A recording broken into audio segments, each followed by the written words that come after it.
Hi students, welcome to Jayadev Academy. మనం previous క్లాస్లో ఎర్ర రక్త కణాల గురించి కంప్లీట్ చేసుకున్నామండి, ఆర్బీసీ గురించి.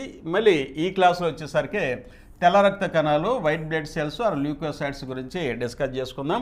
ఇక్కడ వైట్ బ్లడ్ సెల్స్ వచ్చేసరికి గ్రాన్యులోసైట్స్ మరియు ఎగ్రాన్యులోసైట్స్గా రెండు భాగాలుగా విభజించడం జరిగింది. వాటి యొక్క సర్ఫేస్ మీద, ఆ సెల్స్ యొక్క సర్ఫేస్ మీద ఉన్నటువంటి రేణువులను బట్టి వీటిని పంచదార పులుకులు లాంటి రేణువులు వీటి యొక్క సర్ఫేస్ మీద ఉంటాయి కాబట్టి వాటిని రేణు సహిత కణాలు ఆరు గ్రాన్యులోసైట్స్ అన్నారు. వీటిలో కనుక మనం చూసినట్టయితే మూడు సెల్స్ అయితే ఉన్నవి.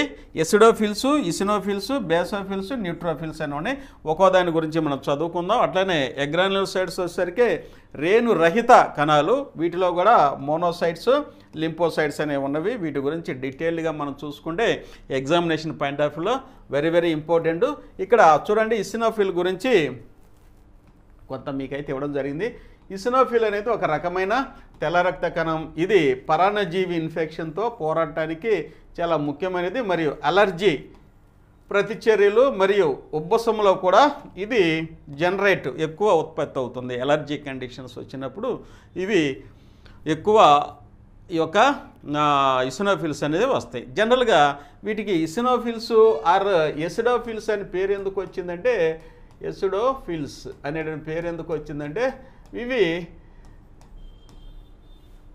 యాసిడ్ డైస్, ఆమ్ల డైస్ వచ్చినప్పుడు యాసిడ్ డైస్లో ఇవి కనపడతాయి అన్నమాట. యాసిడ్ డైస్లో వేసినప్పుడు మాత్రమే ఈ యొక్క ఇసినోఫిల్స్ ఆర్ ఎసిడోఫిల్స్ మైక్రోస్కోప్ కింద మనం చూడగలం కాబట్టి వీటిని ఎసిడోఫిల్స్ అంటారు. ఇదిగోండి, చూసినట్టయితే ఇక్కడ చూడండి, రెండు లోబ్స్ అనేవి ఉంటవి. ఇక్కడ ఎసిడోఫిల్స్ గుర్తించడంలో రెండు లోబ్స్ అనేవి ఉన్నవి. ఈ లోబ్స్ని ఒక బ్రిడ్జ్ ద్వారా అనుసంధానం చేసినట్టుగా ఉంటుందన్నమాట. రెండు లోబ్స్ అయితే ఇందులో ఉంటాయి. ఎసిడోఫిల్స్లో కనుక చూసినట్లయితే కేంద్రకం అనేది రెండు లోబ్స్గా ఇక్కడ కనిపిస్తుంది. అలాగే వీటిని ఎలర్జిక్ కండిషన్స్లో మనం చూడగలుగుతాము. ఇంకా ఏదైనా ఫారిన్ మెటీరియల్స్ అంటే ఏదైనా రోగకారక క్రిములు, వైరస్, బ్యాక్టీరియా, ఫంగస్ లేకపోతే ప్రోటోజోన్స్, ఏదైనా రోగకారక జీవులు మన బాడీలో ఎంటర్ అయినప్పుడు ఇది డిఫెన్స్ సిస్టంలో కూడా పాల్గొంటుంది. వాటిని చంపివేయటానికి ఆ ప్రదేశంలోకి వెళ్తవి. ఇంకా వెరీ ఇంపార్టెంట్ ఏంటంటే, ఎలర్జీ కండిషన్స్లో వీటి యొక్క కణాల సంఖ్య అనేది ఎక్కువగా ఉంటుంది. ఇది ఇసినోఫిల్స్కు సంబంధించినటువంటి ఇన్ఫర్మేషన్ అండి. నెక్స్ట్ కనుక చూసినట్లయితే బేసోఫిల్ వచ్చేసరికి ఇవి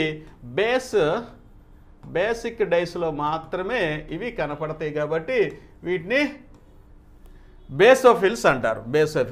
ఇక్కడ చూడండి, దీని గురించి బేసోఫిల్ అనేది రోగ నిరోధక వ్యవస్థలో భాగమైన ఒక రకమైన తెల్ల రక్త కణం. ఇది అతి తక్కువ సాధారణమైన తెల్ల రక్త కణంగా ప్రసిద్ధి చెందింది, కానీ పరిమాణంలో అతి పెద్దదన్నమాట. అయితే ఇక్కడ చూడండి, ఉన్నటువంటి ఆ 5 కణాల్లో అంటే ఎసిడోఫిల్స్, బేసోఫిల్స్, అలాగే న్యూట్రోఫిల్స్, ఇక లింపోసైట్స్, మోనోసైట్స్లో ఉన్నటువంటి అతి తక్కువ కణాలు ఏదంటే బేసోఫిల్స్ అన్నమాట.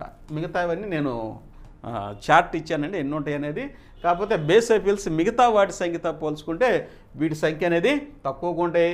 ఇవి బేసిక్ డేస్లో ఇవి కనిపిస్తవి కాబట్టి వీటిని బేసోఫిల్స్ అనేసి అన్నారనమాట. అలాగే వీటి యొక్క ముఖ్యమైన ఇంపార్టెంట్ ఏంటంటే, ఇవి ఎస్ టైప్గా కనిపిస్తాయి అన్నమాట. బేసోఫిల్ కానీ చూసినట్టయితే ఇవి ఎస్ టైప్గా కనిపిస్తాయి. వీటి యొక్క సెల్స్ వచ్చేసరికి ఎక్కువ లోబ్స్ అనేవి ఉంటాయి అన్నమాట. అలాగే ఇవి హీలింగ్ ప్రాసెస్లో ఎక్కువ పాల్గొంటాయి. హీలింగ్ అంటే ఏంటి? రోగాన్ని నయం చేసేటటువంటి ప్రాసెస్లు ఇవి ఎక్కువగా పాల్గొంటాయి బేసోఫిల్స్ అనేవి.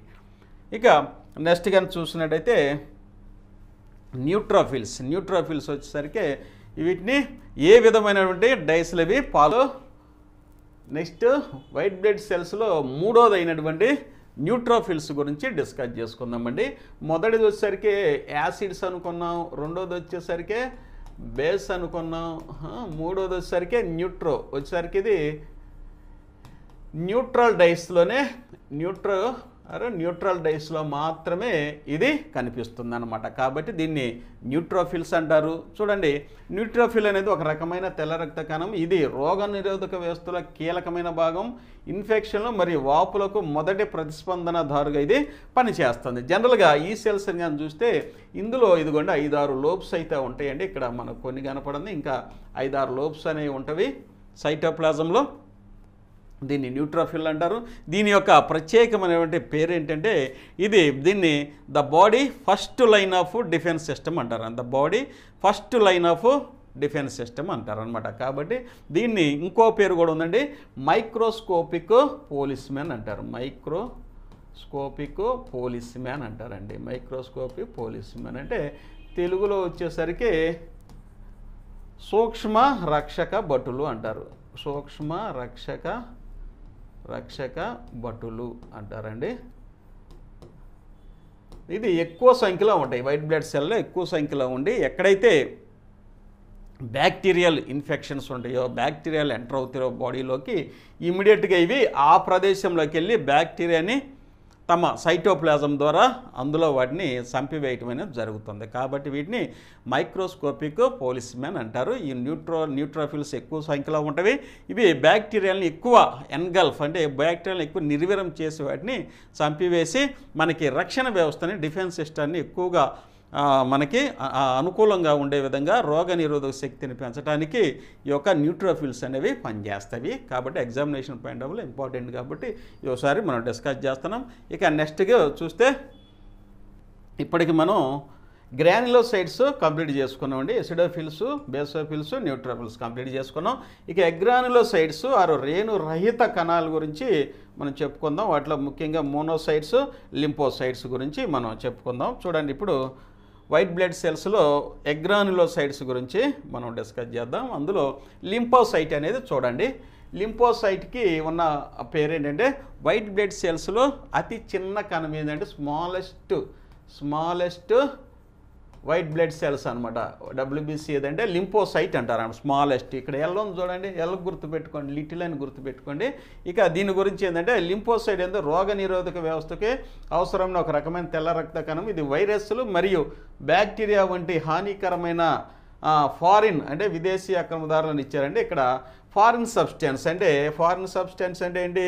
ఇక్కడ వైరస్లు, బ్యాక్టీరియా, ఫంగల్ కూడా అలాంటి డిసీజ్ కనుక, అలాంటి హానికరమైన వాటి మన బాడీలోకి ఎంటర్ అయిన వెంటనే వాటిని గుర్తించి నాశనం చేయడం ద్వారా శరీరానికి అంటువ్యాధులు మరియు వ్యాధులతో పోరాడడానికి సహాయపడుతుంది.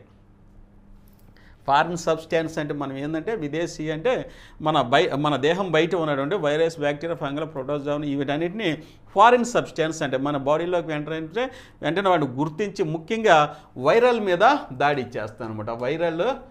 వైరల్ ఫంగల్ అనమాట. వాటి మీద దాడి చేసేది ఏదంటే లింపోసైట్ అనమాట.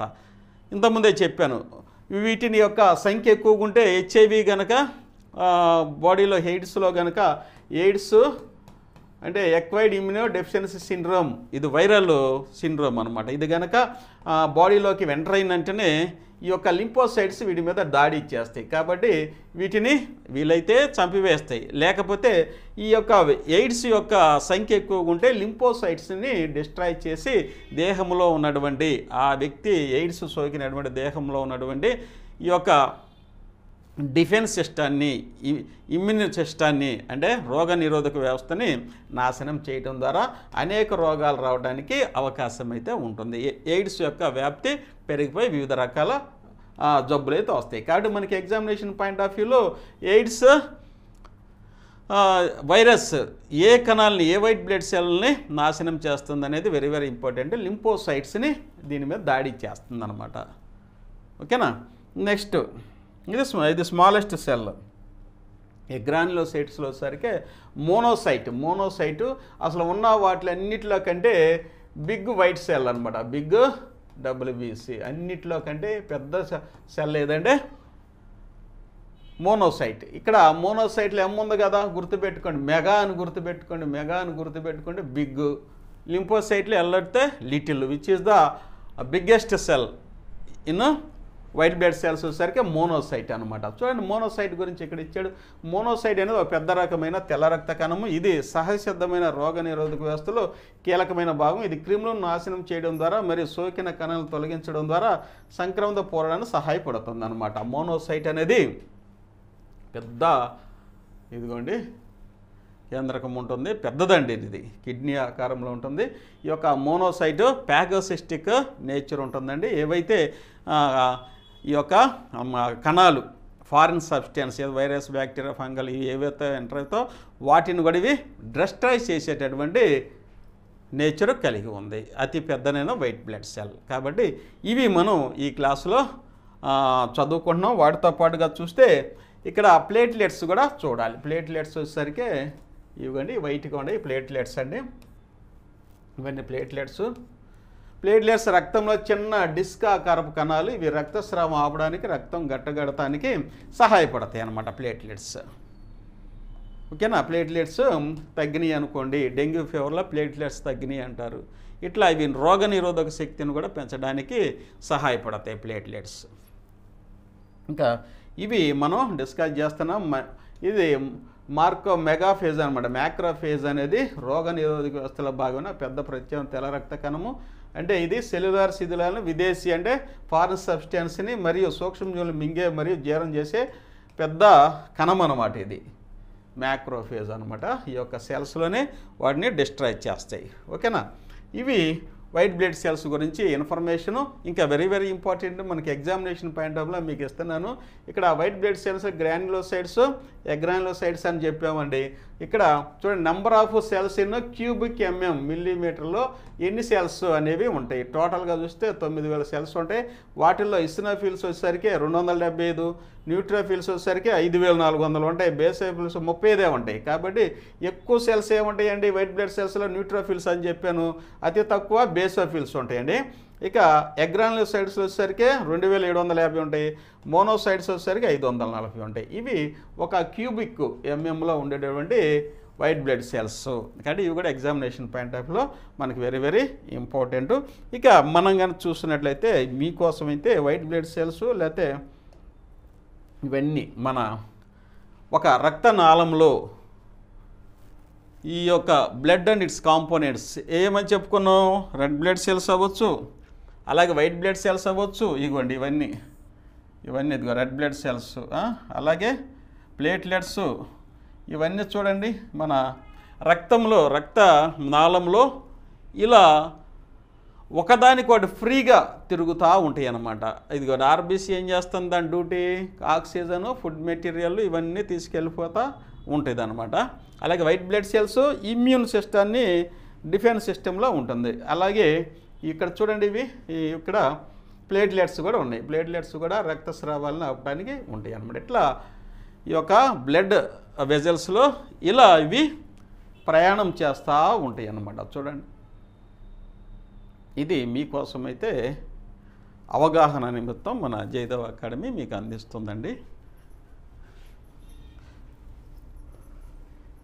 కాబట్టి ఇక బ్లడ్ అండ్ ఇట్స్ కాంపోనెంట్స్ అనే క్లాసు కంప్లీట్ అయిపోయింది మనకి. వీటిల్లో జనరల్గా చూసినట్లయితే ఎరిథ్రోసైట్స్ మరియు వైట్ బ్లడ్ సెల్స్, ప్లేట్లెట్స్ అనేవి ఉంటాయి. ఇవి ఎగ్జామినేషన్ పాయింట్ ఆఫ్లో మీకు వీటన్నిటిని మనం చక్కగా ఎక్స్ప్లెయిన్ చేశాను. అలాగే బిట్స్ కూడా మీకు అందిస్తామని మళ్ళీ ఒకసారి మనం చేస్తూ ఈ క్లాస్ కంప్లీట్ అయింది. థ్యాంక్ యూ అనండి.